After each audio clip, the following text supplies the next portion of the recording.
Prazer, delegado Caveira, né? Uma figura aqui entre nós. Vamos lá. Eu me sinto muito privilegiado de poder ter esse tempo de 15 minutos para falar. Eu espero que eu não venha a usar todo esse tempo. Eu sei que tem muitas pessoas que gostariam de falar hoje, mas não tem como negar que o Congresso está sentindo agora uma onda de alegria e de esperança no início desse ano de 2025. Um fenômeno que até agora eu não consigo entender exatamente o que está acontecendo, o que levou a essas mudanças drásticas na atmosfera do nosso Congresso, mas que nós temos que abraçar sim, com toda a força, com toda a garra, para tirar o melhor proveito possível. Mas eu não posso também deixar de me solidarizar com os colegas da bancada da esquerda, porque não deve estar sendo fácil esses primeiros 2 meses de 2025. Eu imagino o sofrimento no coração de cada um de vocês, ao ver todo o projeto de poder que os senhores trabalharam durante décadas, escorrendo por entre os 9 dedos do ladrão na presidência. Não deve ser fácil. Então aqui eu me solidarizo e talvez em algum momento durante minha fala será importante até pedir 1 minuto de silêncio em respeito à morte e ao fim desse governo que está diante dos nossos olhos. Mas o que aconteceu, gente? O que levou tudo isso a acontecer? Bom, tudo começou quando a nossa Suprema Corte decidiu descondenar o maior corrupto da história mundial, líder do maior esquema de corrupção que o mundo já viu, e decidiu, contra a vontade do povo, contra a vontade do Brasil, colocá-lo na presidência. O que eles esperavam que iria acontecer? Eu fico imaginando, Ramagem, o desespero nas reuniões dos nossos ministros do STF, quando eles estão lá em volta daquela mesa de mogno de 200 mil reais, com vontade de chorar, quando eles perceberam que colocaram na presidência um cara que é pior que o Biden, que está destruindo o Brasil, e que está jogando no lixo todo o plano deles de voltar o sistema aqui no nosso país. Mas vamos lá, alguns fatores que contribuíram para o que está acontecendo, e podem ter certeza, eu acho muito difícil esse governo chegar ao final. Primeiro, nós temos um governo que tem apenas 24% de aprovação, mesmo com a imprensa defendendo ele diariamente. Mesmo com um batalhão de Danielas Limas e Miriam Leitão, esse governo está morto, apenas com 24% de aprovação, o que qualquer um sabe já o torna inelegível. STF tornou o Bolsonaro inelegível, o povo está tornando Lula inelegível.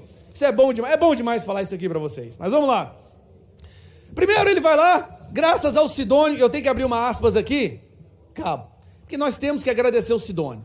O Sidônio tem sido o craque do mês da oposição. Eu tenho que bater palmas pro nosso querido Sidônio.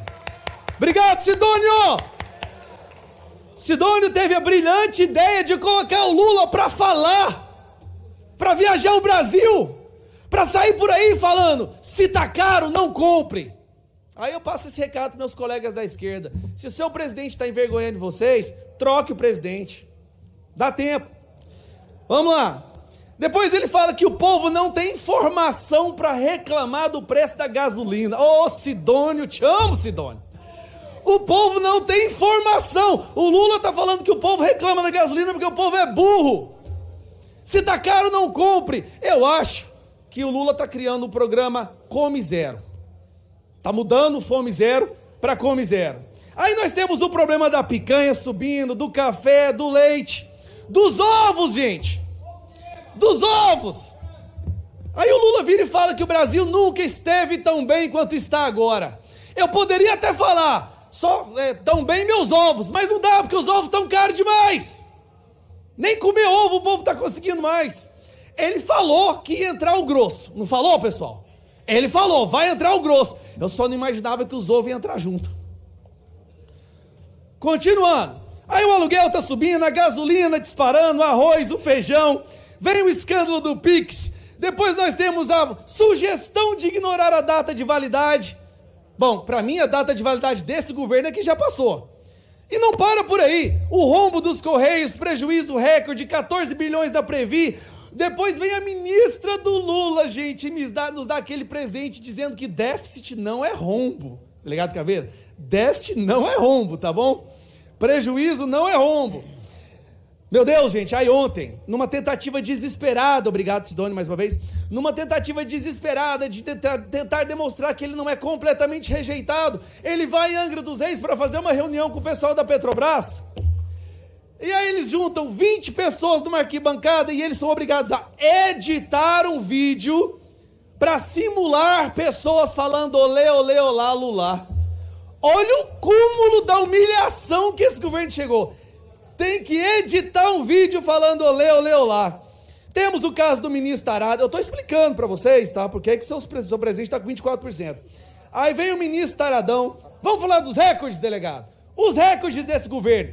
Recorde de mortes por dengue, recorde de mortes em Yanomami, recorde de queimada, recorde de subida do dólar, recorde de vacinas que foram perdidas, recorde de empresas em inadimplência, vixe Maria, recorde de fugas de presídios de segurança máxima, recorde de recuperação judicial, recorde de aumento da criminalidade, recorde de aumento de feminicídio e recorde de aumento de mortes da comunidade LGBT, Sigma, Delta, Pix, QIA+, Volkswagen.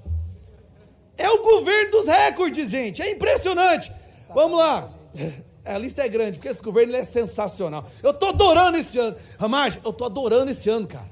Ano passado eu tava desanimado, esse ano eu tô assim, eu tô no gás, ninguém me segura. Vamos lá, aí o presidente vai lá na ONU participar do evento, passa vergonha, tem o microfone dele cortado no meio da fala. Quando no Brasil que um presidente teve a sua voz cortada no meio da fala do discurso da ONU?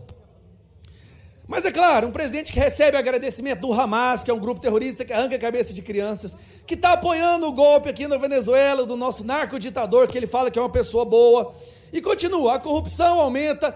Não, o Brasil acabou de receber a pior nota da história da transparência no que diz respeito à percepção de corrupção, a pior da história. Presidente, nem no mensalão, nem no petrolão, a pontuação do Brasil esteve tão baixa quanto agora no que diz respeito à percepção da corrupção. Mas também, né, colocaram um descondenado corrupto na presidência.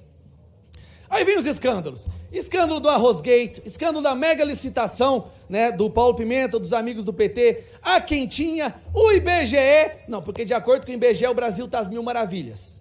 E se você discordar do IBGE, você é fake news, antidemocrático, você tem que ser preso pelo STF, tá bom? Nós tivemos a rainha do tráfico visitando o ministro do governo Lula, nós tivemos ONG financiada pelo PCC, sentando com o ministro da Justiça para debater política pública. Gente, vocês não têm vergonha na cara no trem desse, não? ONGs financiadas pelo PCC sentando com o ministro da Justiça. Ah, falar nisso, o PCC e o Comando Vermelho fizeram as pazes, vocês estão sabendo, né? Fizeram as pazes, não sei, acho que o governo prometeu para eles tudo que eles estavam precisando. Os sigilos, Lula veio para acabar com os sigilos, e qual que é o recorde que ele bate? Alan Garcês, qual é o recorde? Recorde de sigilos. Em 2 anos, Lula conseguiu impor mais sigilos do que 4 anos do Bolsonaro. A maioria dos sigilos é o gasto da Janja. Ninguém sabe quanto que a Janja está gastando. Fizeram um cálculo aí, deu R$4.000 por hora. Por hora. Mas vamos lá. Mas ele conseguiu coisas impressionantes para o nosso país, né? Graças ao uso das emendas, da intimidação. Ele conseguiu colocar o Brasil com o maior imposto do mundo. Bom, qual é a consequência, presidente, de tudo isso que eu acabei de falar? Porque isso vai gerar uma consequência. Não só a rejeição recorde, aprovação baixa, mas também um abandono. E aqui eu peço para a produção colocar uma música triste, porque o Lula está sendo abandonado. Lula está sendo abandonado pelo Centrão, pelo Kassab, está sendo abandonado pelo Paulinho da Força, que foi o primeiro partido a pular no barco, já pulou fora. Lula foi abandonado pelo Felipe Neto, cara. Felipe Neto, é triste ouvir isso, Felipe Neto. Aí ontem, um dos maiores articuladores para descondenar o Lula, pula fora do barco. O Cacai, o advogado de bermuda, que anda no STF, pulou fora do barco, completamente abandonado. Gente, a gente está vivendo um momento tão louco, que a gente está vendo a Daniela Lima abandonando o governo. Agora, o dia que a Miriam Leitão pular fora do barco, aí, meus amigos, e vamos ser sinceros, eu tenho dó dos nossos colegas ali do PT, porque eles são obrigados pela hierarquia a subir na tribuna e defender esse governo. Eu entendo, mas os assessores de vocês conversam com os nossos assessores, eles falam o que está acontecendo.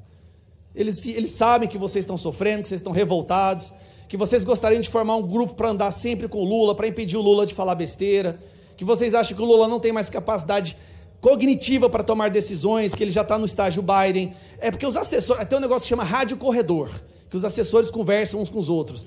E eu estou com dó da nossa galera do PT. Mas a solução? Qual é a solução para Lula para tudo isso? Para entrar na conclusão, presidente. Para tudo que eu falei, picanha, café, gasolina, MST voltando, criminalidade subindo, corrupção, qual é a solução do governo? Censurar a população brasileira. É simples. Já que eles não conseguem criminalizar quem denuncia o problema. A prioridade desse governo, povo brasileiro, você que fez o L, que eu sei que está arrependido, a prioridade do governo não é diminuir o preço da picanha, do café, do arroz, do feijão, do seu aluguel, da gasolina, do diesel, não. A prioridade do governo é perseguir e criminalizar as pessoas que reclamarem disso. Ele quer censurar o Brasil e vai descarregar toda a sua artilharia em forma de emenda, intimidação, cargos, ministérios, para fazer com que esse Congresso aprove isso. E para terminar, hoje nós tivemos uma pesquisa maravilhosa que saiu mostrando que o Bolsonaro ganharia do Lula no primeiro e no segundo turno. Não só isso, a Michele Bolsonaro ganharia do Lula. Eu acho que a situação está tão calamitosa, tão desastrosa no Brasil, que qualquer um aqui da direita que correr contra o Lula ganha. O Lula perde para ele mesmo. Mas a verdade é que o Brasil está sentindo falta do Bolsonaro. E esse é o perigo. Quando essa ditadura do judiciário percebe que a população quer de volta o Bolsonaro, só resta uma coisa para esse pessoal: é prender o maior líder da direita da América Latina. E essa semana o Brasil vai passar por uma das suas maiores vergonhas. Nós estamos aí prestes a ver a denúncia iFood. Aquela denúncia que é pedida sobre encomenda, é escolhido os ingredientes, o período de entrega, se paga mais para que seja acelerado e você consegue acompanhar o trajeto dela até a porta do STF. Uma denúncia que com certeza vai jogar o Brasil no mesmo patamar de ditaduras como Venezuela, Cuba, Coreia do Norte, mas que com certeza a população não vai aceitar. O povo brasileiro já está dizendo chega, dia 16 de março está chegando. A esquerda, a imprensa vai se assustar com o povo indo para as ruas para pedir mais uma vez a anistia, que vai passar, o Bolsonaro de volta à presidência e de uma vez por todas o fim do lulopetismo no nosso país, que é o maior câncer que assolou gerações dessa nação. Tudo isso, meus amigos, nos primeiros 2 meses de 2025. Então, quando eu falo que esse ano as coisas mudaram, eu só consigo achar uma explicação: interferência divina. O que mudou nesses últimos 2 meses, o declínio desse governo, o desespero dos nossos colegas ali do PT e da esquerda, só tem uma explicação: a interferência divina no nosso país. Por isso eu estou esperançoso, eu acredito que esse ano a gente resgata essa nação. E talvez, como diz, né, Deus escreve certo por linhas tortas. Talvez a linha torta dessa vez foi deixar o Brasil experimentar mais um pouco o que é um governo de esquerda, para que a lição seja aprendida de uma vez por todas e nunca mais se cogite a hipótese de colocar qualquer pessoa que defenda essa ideologia no poder novamente. Então, para concluir, presidente, eu acho mais nada do que respeitoso, né? Nós fizermos agora, meus colegas aqui da direita, do PL, 1 minuto de silêncio em respeito à morte desse governo. Obrigado. Muito obrigado, nobre deputado. Minuto, deputado Alan Garcês.